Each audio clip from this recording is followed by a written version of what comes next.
Dani Reeves had drawn blood from approximately 8,000 arms in her career as a phlebotomist. She could find a vein in 15 seconds with poor lighting and an anxious patient.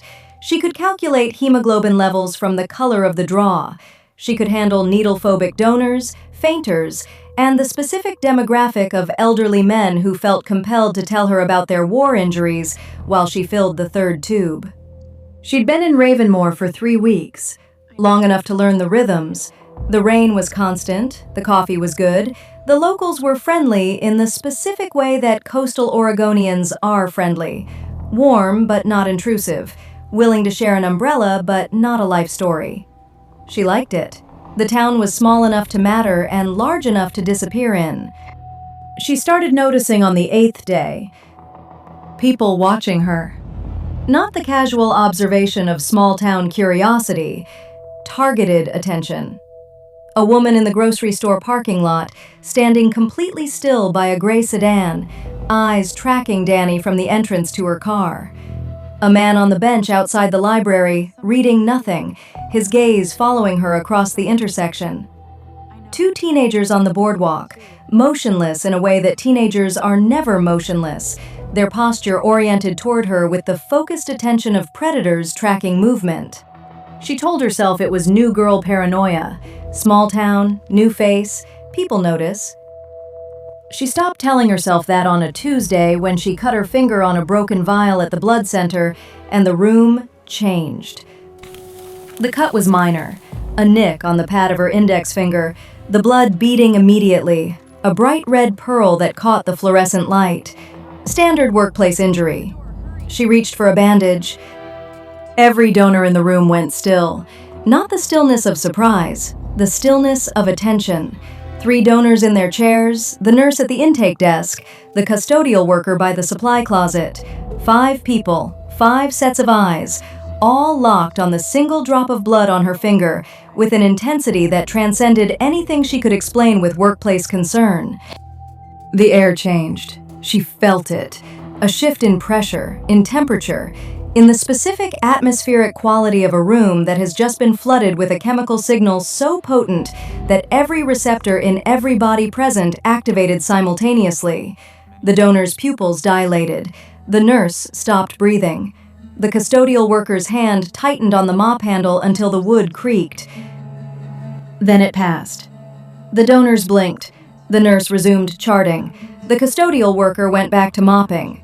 As if nothing had happened. As if the room hadn't, for 3 seconds, become something other than a community blood center. Dani bandaged her finger. She filed the incident report. She went home. She locked her door. She told herself it was nothing.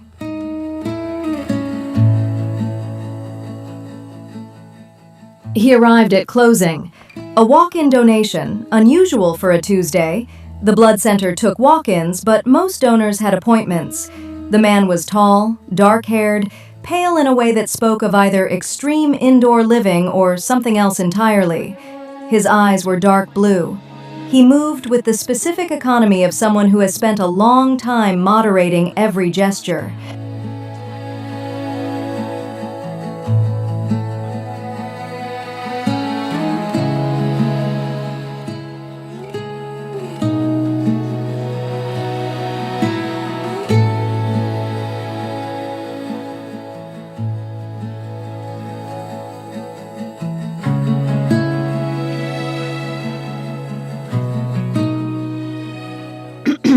She stopped drawing.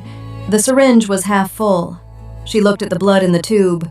Dark, almost black, too viscous for standard venous blood. She looked at his vitals on the monitor. 85/40, 91.2 degrees Fahrenheit, pulse 38. She looked at his face and saw, for the first time, that his pupils were not round. They were slightly elongated, vertically. She finished the draw. She labeled the tube. She did not ask questions. She had 8,000 arms in her professional history, and she recognized with clinical certainty that the arm she had just drawn from was not attached to a standard model human. He came to her apartment that night. Not inside. On the landing, the way the other one had stood at the threshold. She opened the door to his knock and found him standing in the rain, with no umbrella and no visible discomfort, his dark coat soaked, his expression carrying the particular weight of a man who has been preparing to have a conversation for 3 weeks and is not enjoying the arrival of the moment.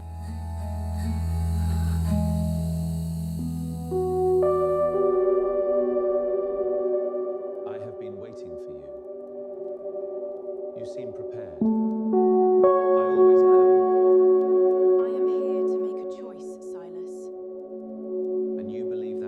Yours to make. It has to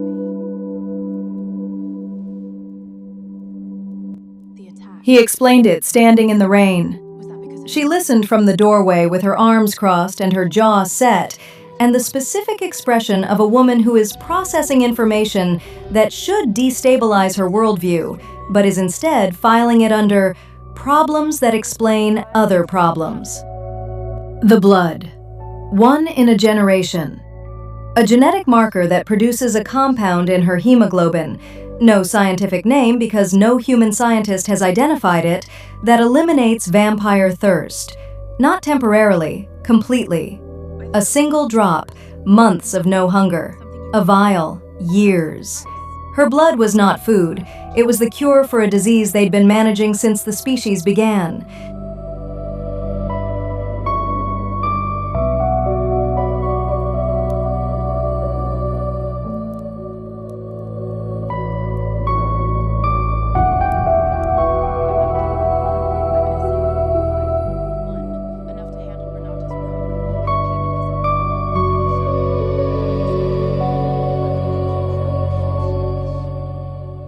He didn't argue.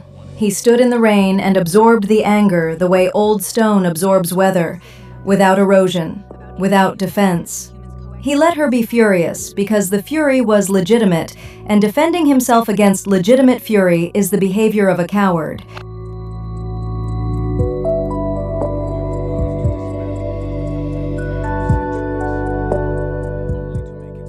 She closed the door. He stayed on the landing. The rain continued. Renata moved on a Thursday.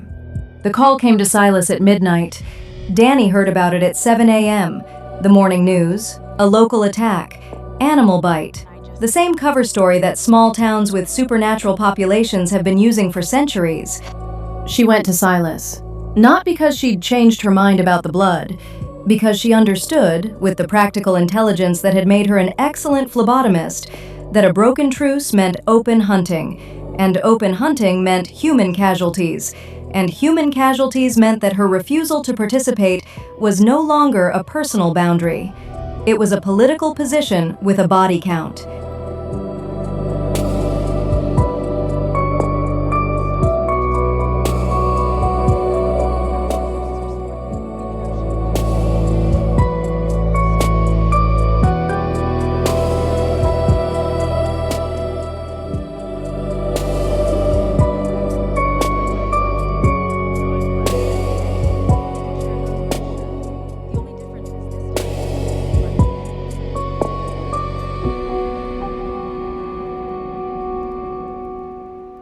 Dani sat in Silas's library, a room of old leather and older wood, the domestic center of a 290-year-old predator, and she reassessed.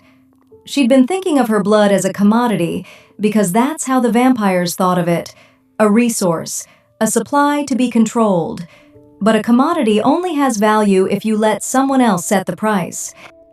If you want to see what happens when she sets the price herself, subscribe to Underworld Romance. This blood runs hot. I feel everything.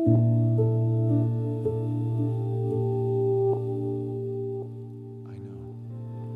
I have been hungry every moment of every day since 1730 socks.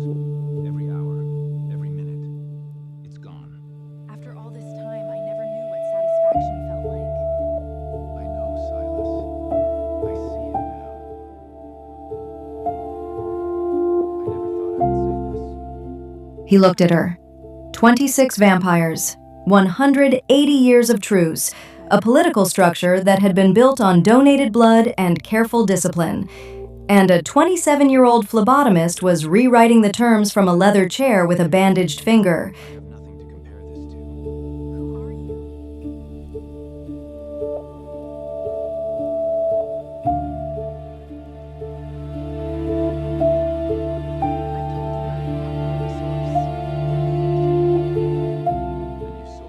She drew her own blood. A single vial, 5 milliliters, the clinical minimum, labeled and sealed in the blood center's lab at 2 a.m., while the rain fell on the parking lot and the town huddled in its houses, and the truce waited to see which direction it would break. She watched him look at the vial. The hunger was visible. Not in his expression, which was controlled, always controlled, but in the physiological response he couldn't suppress. His pupils dilated past the human limit. The temperature in the room dropped 3 degrees as his body redirected every available resource toward the sensory apparatus focused on the vial. His fingers gripped the desk edge. Wood cracked.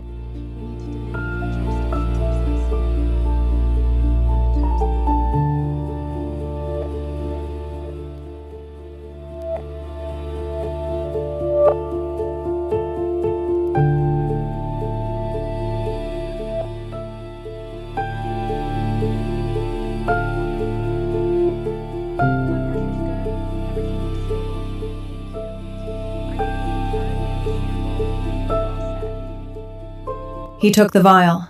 His hands were shaking, not from weakness, but from the effort of not opening it immediately, of maintaining the discipline that 290 years had required, and that 5 milliliters was about to make unnecessary.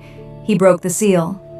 The scent reached the room before the liquid reached the air, warm, copper bright, carrying the specific chemical marker that 26 vampires had identified from blocks away, but that none of them had tasted.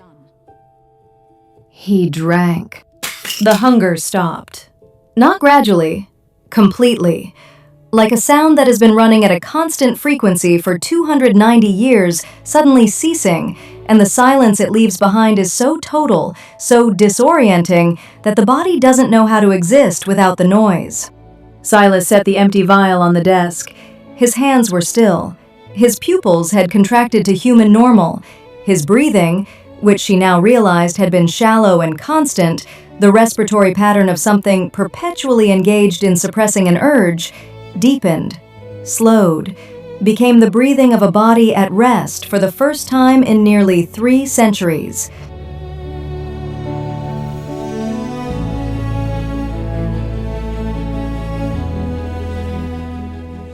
He looked at her the way a starving man looks at someone who has just fed him, not with desire for more, but with the devastating gratitude of someone for whom enough is an entirely new experience. 290 years of never enough, and her blood had given him the thing his species had never had: satisfaction. The power dynamic shifted, not toward him, toward her. A vampire without hunger is a vampire without the driving force that makes vampires dangerous.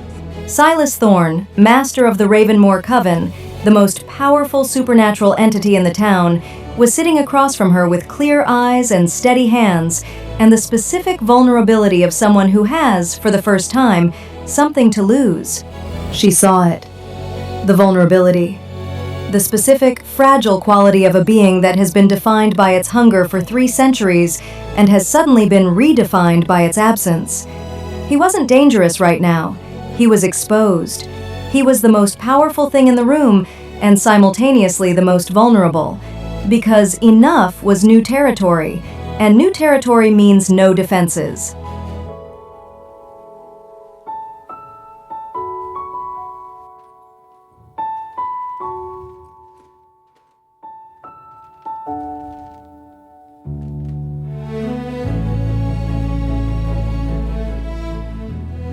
She sat across from him in the library and understood, with the clinical precision of a phlebotomist and the personal clarity of a woman who had left Portland because she was tired of being useful, that she was not a commodity.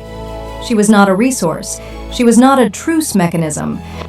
She was the only person in the room. And the creature across the desk, powerful, ancient, newly satisfied, was looking at her as if she were the most important thing he'd ever seen. Not because of the blood, because of the choice. Renata's rogue was handled within the hour. The truce was restored. The new terms were drafted at Dani's kitchen table over coffee she drank and tea he didn't, with the specific domestic banality of two people negotiating the future of interspecies relations in a coastal Oregon town on a Tuesday night. She would stay. In Ravenmoor, at the Blood Center, in the specific position she'd created for herself, not behind the scenes and not in front of them, but at the table. Every decision, every draw, her blood, her terms. And the vampire who had been hungry for 290 years would learn what she already knew, that being enough for someone is not the same as being used by them, that power given freely is different from power taken, that the word enough, spoken by a woman who knew exactly what she was worth, was the most dangerous thing his species had ever encountered. Not because it threatened them, because it freed them.